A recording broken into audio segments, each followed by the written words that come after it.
Mateus 28, do verso 18 ao 20. O texto nos diz assim, amados: Jesus, aproximando-se, falou-lhes, dizendo: toda a autoridade me foi dada no céu e na terra. Ide, portanto, fazei discípulos de todas as nações, batizando-os em nome do Pai, e do Filho, e do Espírito Santo, ensinando-os a guardar todas as coisas que vos tenho ordenado. E eis que estou convosco todos os dias, até a consumação dos séculos. Amém? É um texto que fala sobre a grande comissão da igreja.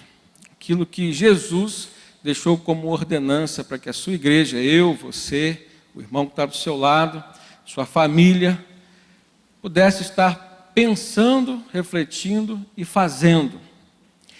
E eu tenho aprendido que o Evangelho, ele só tem poder na nossa vida quando ele sai do campo do discurso, da fala, e ele entra para a vida, no campo da prática, quando a gente começa a viver e experimentar aquilo que a palavra de Deus vem a nós e aquilo então que nós falamos como o Evangelho, ou aquilo que nós pregamos como Evangelho.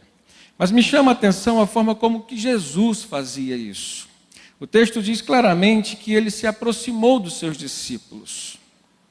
Então, uma das primeiras coisas que nós aprendemos é que é praticamente impossível você fazer discípulo, você cumprir a missão que Jesus te deu, você pregar um evangelho que você vive, sem se aproximar das pessoas. Quando Jesus foi inquirido pelos fariseus acerca do resumo dos 10 mandamentos, ele disse: olha, amarás ao Senhor teu Deus sobre todas as coisas, de todo o teu coração, de toda a tua alma, de todas as tuas forças, com todo o teu entendimento, e amarás ao teu próximo como a ti mesmo. E tudo aquilo que Jesus ensinou se torna compreensível a partir do próximo, a partir de relacionamento com o próximo e a partir do nosso relacionamento com o nosso Deus. Portanto, ele chega para os seus discípulos para deixar um legado. Ele chega até os seus discípulos para dar uma missão, para transmitir uma mensagem que haveria de ser continuada, mesmo sem a presença física dele ali. E ele se aproximou. A primeira coisa que nós precisamos aprender então é nos aproximarmos. Isso nos ensina, irmãos, que é impossível vivermos o Evangelho e praticarmos o ID do Senhor Jesus, a vontade dele, sem nos aproximarmos das pessoas. Agora, como fazer isso? Com sentimentos, com compreensão. E às vezes a gente para e pensa assim: o quanto custa uma aproximação? Quão caro às vezes é para nós nos aproximarmos de algumas pessoas, principalmente aquelas que são diferentes, aquelas que pensam diferente, aquelas que têm valores diferentes. Mas é por meio da aproximação que a unidade começa a ser desenvolvida. E Jesus sempre teve isso em mente. Ele caminhava com os seus discípulos, ele fazia com que os seus discípulos caminhassem com ele. Jesus procurou os seus discípulos, formou a sua equipe, mas depois nós vimos os seus discípulos procurando, acompanhando ele. E quando alguns tentavam esmorecer na fé, ele procurava. Então, é um exercício de mão dupla. Jesus com os seus discípulos, um procurando o outro. E aí nós precisamos refletir o quanto que nós temos procurado a Jesus e o quanto nós temos procurado nossos irmãos, o nosso próximo. Nos fazer próximos uns dos outros. A segunda coisa que nós percebemos nesse texto, como característica do cumprimento dessa missão, é que Jesus disse aos seus discípulos: olha, toda a autoridade me foi dada no céu e na terra. Ele frisa bem a palavra autoridade. Autoridade dada por Deus a ele como filho. E quem estava ali formando um discipulado, um grupo de pessoas que haveria de ser, inclusive, apóstolos, e dar sequência à sua obra, à sua missão. Agora, nós vemos depois Jesus dando autoridade aos seus discípulos. E é nessa hora que nós precisamos pensar sobre essa vivência com a autoridade espiritual que Jesus nos dá. Alguns vivem mais, outros vivem menos com isso. Alguns trazem consigo algum conceito sobre autoridade diferente de outros. Mas o que a Bíblia fala sobre essa autoridade? O que nós poderíamos pensar sobre a autoridade nos dada por Jesus? Autoridade espiritual, sim, mas sobre a sua vida, sobre espíritos, sobre circunstâncias. Agora, o crente, para desenvolver essa autoridade dada por Jesus, ele precisa ter consciência de que ele tem que estar debaixo da autoridade de Jesus em primeiro lugar. É estando debaixo da autoridade de Jesus que nós desenvolvemos a autoridade sobre nossas vidas, sobre os espíritos que às vezes nos atormentam, sobre as circunstâncias que às vezes apresentam-se a nós. Aonde está a autoridade do crente? Ela vem pelo conhecimento da palavra, mas só conhecimento da palavra nos traz autoridade, irmãos? Satanás tinha todo o conhecimento da palavra, e ele tentou derrubar Jesus pela palavra, quando estava lá no deserto. Mas ele foi vencido por Jesus pela palavra. E nós entendemos que ali foi uma batalha espiritual, mas a diferença básica é que Jesus não só conhecia a palavra, como ele mesmo era a própria palavra. A Bíblia diz que ele era o verbo vivo. O verbo se fez carne e habitou entre nós. E Satanás simplesmente conhecia a palavra, mas não vivia a palavra, como não vive hoje. E a autoridade do crente, quando ele recebe de Deus, através de Jesus, esta autoridade vem pelo conhecimento, em primeiro lugar, mas pela vivência da palavra. E é nessa hora que nós precisamos entender um conceito aqui principal.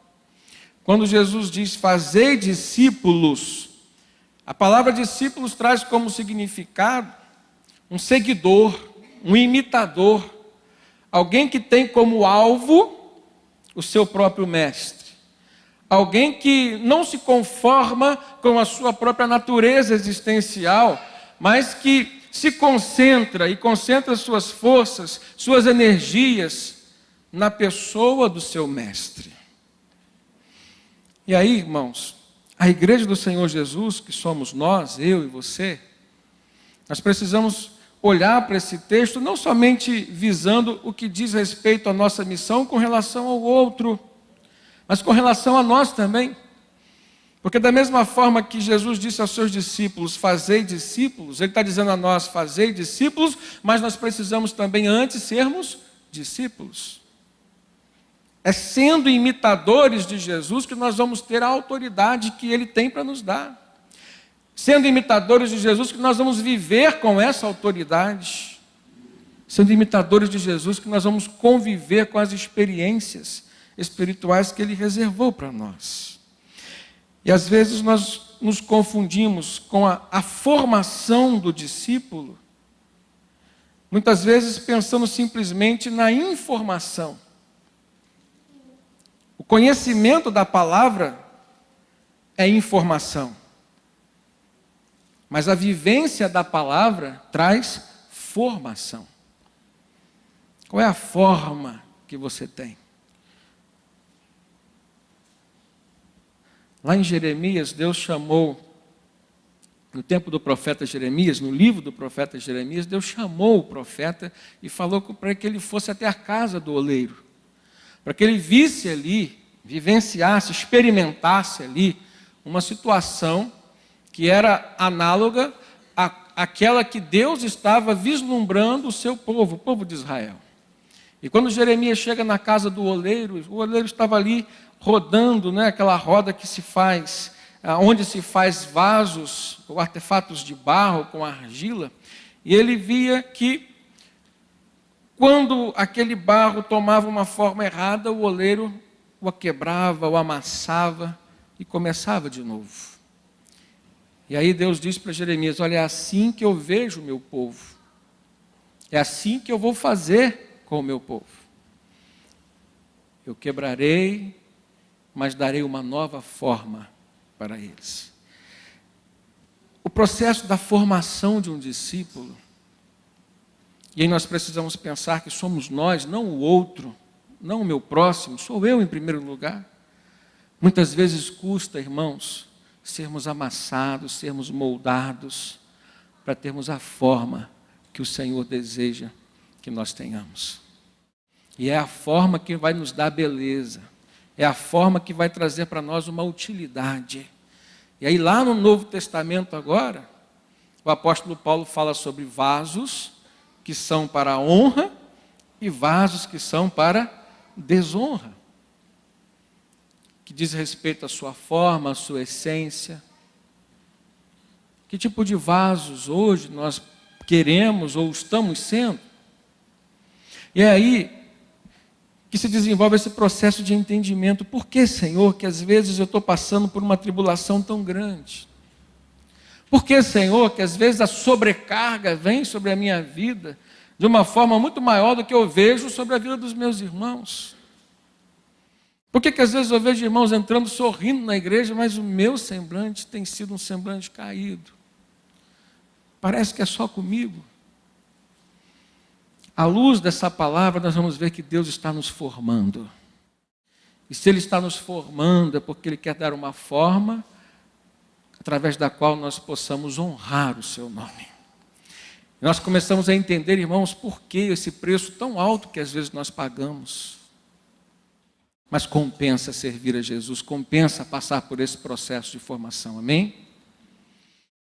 É aí que o crente começa a buscar ânimo para a vida, é aí que o crente começa a vislumbrar um horizonte diferente. E Jesus se aproxima de nós nessas horas. Ele fala conosco, como falou com seus discípulos. Ele evoca a sua autoridade, como disse aqui, toda autoridade me foi dada no céu e na terra.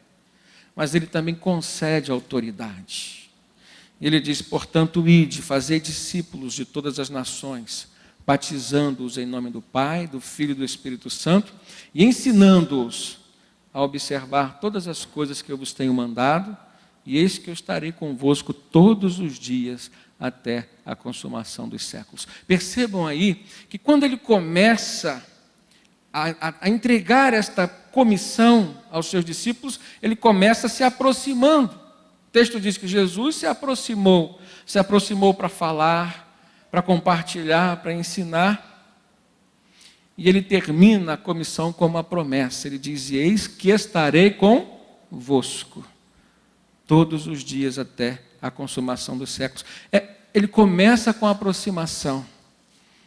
E ele promete concluir com a aproximação. É nessa hora que nós precisamos olhar para um texto maravilhoso que está lá em João capítulo 15. Abra sua Bíblia. Texto que fala sobre a permanência em Cristo Jesus. Sobre o valor dessa comunhão em Cristo Jesus. Em João capítulo 15, Jesus começa a usar como metáfora a figura de uma videira. Ele diz assim, olha, eu sou a videira verdadeira, o meu pai é o agricultor. E vós sois os ramos. Ele se coloca como uma planta ligada a um solo, mas uma planta especial, a videira, aquela que só produz fruto quando é tratada de fato. E ele diz que quem trata é o seu pai, Deus. Ele é o agricultor. Mas nós, se estivermos ligados ao tronco dessa videira, Jesus nos coloca como ramos. E na videira são os ramos, irmãos, que dão os frutos. E aí há um texto lindo, olha no verso 7. João 15, 7, ele diz assim, se vós permanecerdes em mim, e as minhas palavras permanecerem em vós, pedireis o que quiserdes e vos será feito. Olha que autoridade, ou com que autoridade Jesus está falando, e que autoridade ele está concedendo aos seus discípulos. Mas qual é a condição para que essa autoridade venha a ser desempenhada por nós? Permanecermos aonde? Na videira que é Ele. Eu preciso ter comunhão, preciso estar próximo de Jesus. Por isso que Ele se aproximou, dos seus discípulos, ele conviveu com os seus discípulos, ele falou com os seus discípulos, ordenou aos seus discípulos e prometeu estar com os seus discípulos até a consumação dos séculos, ou seja, até o fim do mundo. E é nessa promessa que nós precisamos nos fiar, guardar a nossa vida debaixo daquilo que o Senhor nos prometeu. No versículo 15, desse mesmo texto de João, capítulo 15, agora verso 15, ele diz assim: já não vos chamo servos, mas amigos. Porque o servo não sabe o que faz o seu senhor, mas tenho-vos chamado amigos, porque tudo quanto ouvi de meu Pai, eu vos tenho dado a conhecer. Irmãos, às vezes eu paro para pensar por que a igreja do Senhor Jesus tem tido tão pouca experiência no campo do reino espiritual. Às vezes eu paro para refletir por que os milagres hoje não têm sido tão vividos como eram antes. Às vezes eu paro para pensar e vejo assim uma igreja, e me incluo dentro desta igreja assim tão imatura espiritualmente. E a única explicação que na minha visão humana, limitada, eu consigo perceber, mas a palavra de Deus que é perfeita, dá entendimento, é o tempo de comunhão que nós temos tido com Jesus. Às vezes nós não descobrimos ainda um caminho, um viés, para trazermos a presença de Jesus, ou mantermos comunhão com Ele, nos nossos afazeres do dia a dia. Que todos nós precisamos trabalhar, isso é a verdade, e a Bíblia diz que nós precisamos trabalhar. Lá em Provérbios diz, vai ter com a formiga o preguiçoso. Não adianta querer ficar esperando que a bênção caia do céu sem você trabalhar por ela.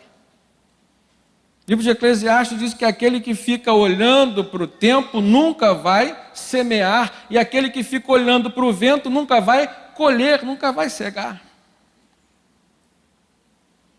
Nós precisamos ralar, precisamos trabalhar, mas nesse trabalhar que nos traz experiências humanas com as coisas do dia a dia, deste mundo no qual nós convivemos, com o qual nós convivemos e no qual nós vivemos por permissão de Deus, nessas experiências existe riqueza.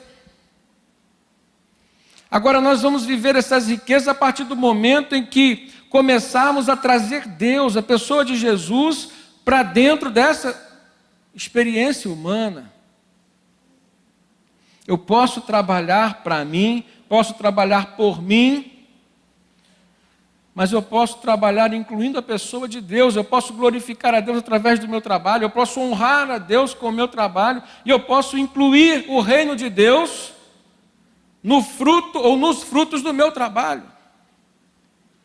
E isso vai fazer a diferença entre a pessoa que convive neste mundo, pertencendo somente a esse mundo, sem agregar experiências espirituais celestiais neste mundo, para uma pessoa que vive neste mundo, mas que não pertence a esse mundo, que vive com as experiências desse mundo, mas que traz também as experiências do céu para a sua vida. No Salmo 1, quando fala sobre o homem bem-aventurado, ele diz que é bem-aventurado o homem que na lei do Senhor medita de dia e de noite. E aí, se você for olhar de uma forma muito racional, você vai dizer, isso é impossível. Preciso comer, preciso dormir, preciso trabalhar, preciso me relacionar com os outros. Mas você pode aplicar a lei de Deus em tudo isso. O salmista diz, deito e descanso, porque o Senhor me traz paz. No Salmo 127 diz que aos seus amados Deus dá, enquanto eles dormem. Isso nos ensina, irmãos, que até no nosso sono existe espaço para experiências com o nosso Deus. Eu me lembro de uma recomendação que a minha esposa sempre traz para os meus filhos, E eles gravaram isso. Na hora de dormir, quando oram, eles pedem a Deus que conceda a eles bons sonhos, que não deixe que eles tenham pesadelos. E eu acho tão maravilhoso, assim, desde cedo, uma criança desenvolver esse zelo pelo período do sono. E às vezes a gente se vê como adulto, muitas vezes sem nem pensar no sono, porque você já deita dormindo.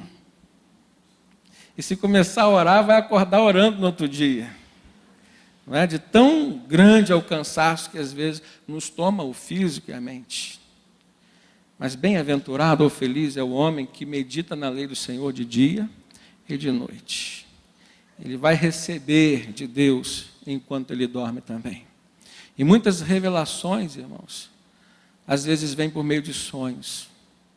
Mas eu tenho certeza que só vem por meio de sonhos naquela pessoa que dorme pensando no eterno, pensando nas coisas de Deus. Então a comunhão com o Senhor, ela nos traz amizade com Jesus. Ela faz com que aquilo que nós peçamos a Deus, ou que nós pedimos hoje a Deus, seja nos dado. Ela faz com que uma amizade nova seja desenvolvida a cada dia com Jesus. E eu quero perguntar a você, qual o valor, qual é o preço de uma amizade? Eu vejo muitas pessoas desenvolvendo relacionamentos, investindo em relacionamentos. E às vezes você pensa assim, olha, vale a pena. Vale a pena porque fulano é uma pessoa boa. Fulano tem um coração bom. Né? E às vezes você paga um determinado preço, mas você sente que você está investindo, não está perdendo seu tempo. Mas, irmãos, com Jesus não é diferente. Se você não investir tempo, se você não pagar o preço, você não vai viver uma amizade verdadeira, profunda, que possa trazer frutos para a sua vida. Relacionamentos estreitos são os relacionamentos que trazem fruto para a alma, para o coração, que trazem cura. Quantas e quantas vezes você está angustiado com algum problema? Isso é natural a todos nós. Problemas nos angustiam a alma. E qual é a primeira pessoa que a gente procura, ou de quem a gente se lembra primeiro? De alguém com quem nós podemos compartilhar, nos abrir, e alguém que possa acrescentar algo a nós. Aí nós começamos a perceber o valor de uma amizade boa. Agora imagina Jesus, irmão, se oferecendo para nós como amigo. Ele diz, eu já não vos chamo mais de servos, mas de amigos. Isso significa que não há nada que esteja oculto a nós hoje, que diante de uma amizade pura e sincera com Jesus não nos será revelado. Quando você descobre que está com alguma enfermidade, vamos fazer essa analogia. Primeiro você sente o sintoma e você procura um médico, o médico vai te examinar ou vai pedir alguns exames, e aí então pode vir uma notícia triste ou satisfatória. E quando a notícia triste chega, é porque existe uma enfermidade, ela precisa ser tratada. Qual é a primeira coisa que você deseja? O diagnóstico você já teve, agora você precisa de quê? Da cura, ou o caminho para a cura. Isso vem por meio de um exame, isso vem por meio de um diagnóstico, de algo preciso que está, ou do que está acontecendo com a tua vida. E às vezes nós hoje, irmãos, estamos passando por dias assim, com angústias na alma, mas não nos submetemos a um diagnóstico. Ou às vezes o diagnóstico já está claro, estampado na nossa mente, é pecado, é problema com os quais nós estamos convivendo. O diagnóstico às vezes é algo que nós não queremos enxergar, mas está estampado. E a cura virá pelo tratamento, ou com o tratamento. E é aí que às vezes nós nos deparamos com uma dificuldade grande. Não nos submetemos ao tratamento. Coisa triste quando o médico diz assim, você precisa perder peso. Fui fazer um exame de motorista, irmãos, há um tempo atrás, agora, há poucos meses, né? E a médica, fui fazer exame de vista, eu estava 100% a minha vista. Mas falou assim, você precisa perder peso. Eu falei, o que essa médica que veio examinar minha vista tem a ver com o meu peso? É coisa dura quando alguém diz para mim, o espelho me mostra todo dia que eu preciso perder peso. Está estampado. Não é? Mas eu não quero, eu não me submeto, não quero pagar o preço. Na vida espiritual é a mesma coisa, só que as consequências às vezes são muito piores. Nós precisamos pagar o preço. E Jesus, quando ele diz, já não vos chamo mais servos, mas de amigo, porque o amigo não tem o que ocultar ao outro, ele não vai ocultar o nosso pecado. Ele vai sempre mostrar o diagnóstico, o raio-x espiritual da nossa alma, do nosso espírito. E a resposta será sempre clara. Você precisa deixar o pecado, você precisa mudar de vida, você precisa da cura do Senhor, para que a sua vida possa prosseguir. Amém? Esse texto nos faz pensar também, irmãos, quando Jesus diz que nós precisamos ensinar. Ensinar implica em haver conteúdo. Você já passou por uma experiência ruim de alguém que estava querendo te ensinar alguma coisa que ele não sabia? E você não consegue perceber o conteúdo. O ensino eficaz, ele tem estampado ali visível o conteúdo. Talvez você não consiga entender bem, aí você vai mudar a forma de ensinar, o outro vai mudar a forma de ensinar para que você entenda, mas se você estiver vendo o conteúdo, isso já é um bom sinal. E lá em Marcos, no capítulo 16, agora é a visão do outro evangelista, falando desse mesmo momento em que Jesus chega para os seus discípulos e diz para que eles saiam por todo o mundo. Ele diz assim, Marcos 16, verso 14. Finalmente apareceu Jesus aos 11 discípulos, quando estavam à mesa, censurou-lhes a incredulidade e a dureza de coração. Então Jesus já chega dando diagnóstico. Porque não deram crédito ao que tinham visto já ressuscitado. E disse-lhes, verso 15, ide por todo o mundo e pregai o evangelho a toda criatura.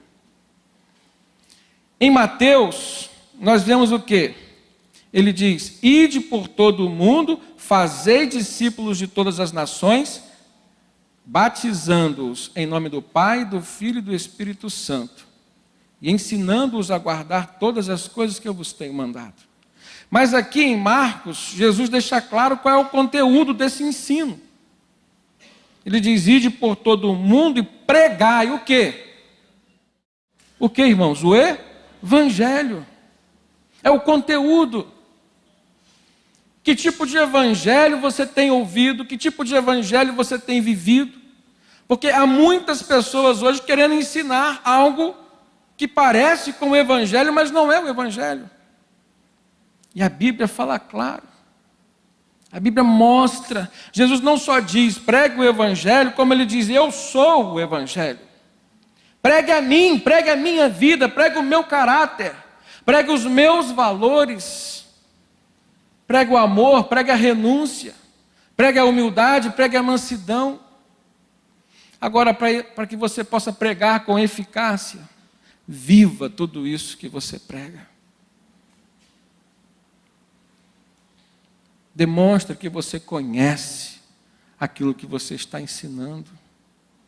Então, antes de querer mudar a vida do outro, abençoar o outro, mude a sua vida. Receba as bênçãos de Deus, para que você possa ser um vaso transbordante. Essa experiência é maravilhosa, irmãos.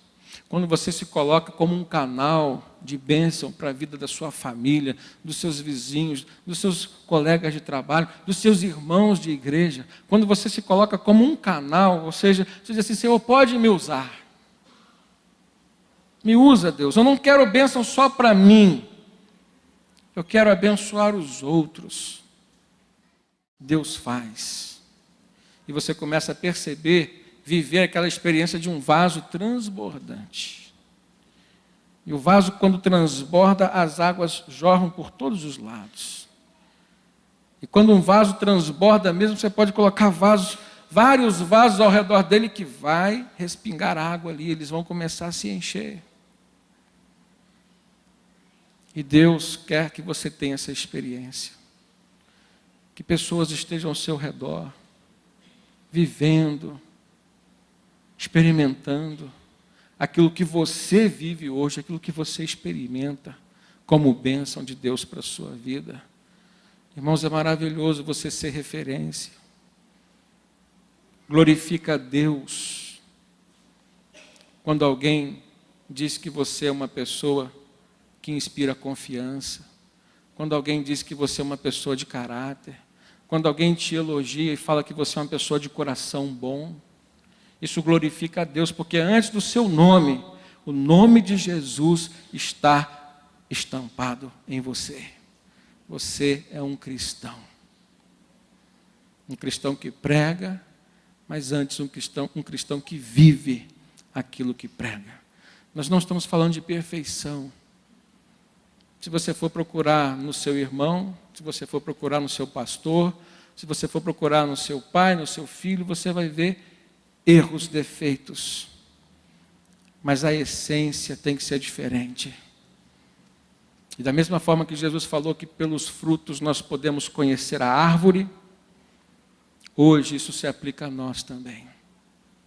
Maravilhoso quando alguém gosta de provar dos frutos que nós produzimos para o reino de Deus, como o fruto do Espírito Santo, por exemplo.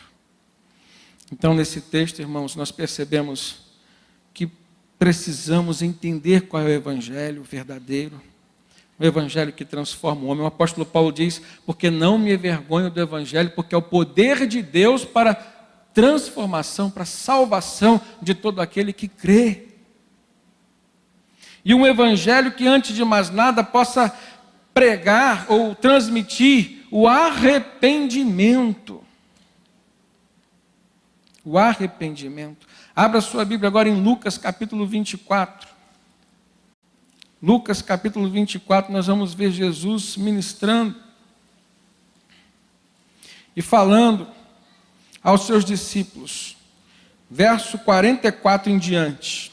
Lucas capítulo 24, do verso 44 em diante. Diz assim, são estas as palavras que eu vos falei. É no verso 45. Então, lhes abriu o entendimento para compreenderem as Escrituras. Verso 46. E lhes disse, assim está escrito que o Cristo havia de padecer e ressuscitar dentre os mortos no terceiro dia. E que em seu nome se pregasse arrependimento para a remissão dos pecados a todas as nações, começando em Jerusalém, ou seja, começando na sua casa, começando na sua vida. O evangelho verdadeiro tem que nascer do arrependimento. Se alguém pregar um evangelho para você, no qual você pode conviver com a natureza que você tem, com os pecados com os quais você convive, esse não é o evangelho que Jesus pregou e viveu.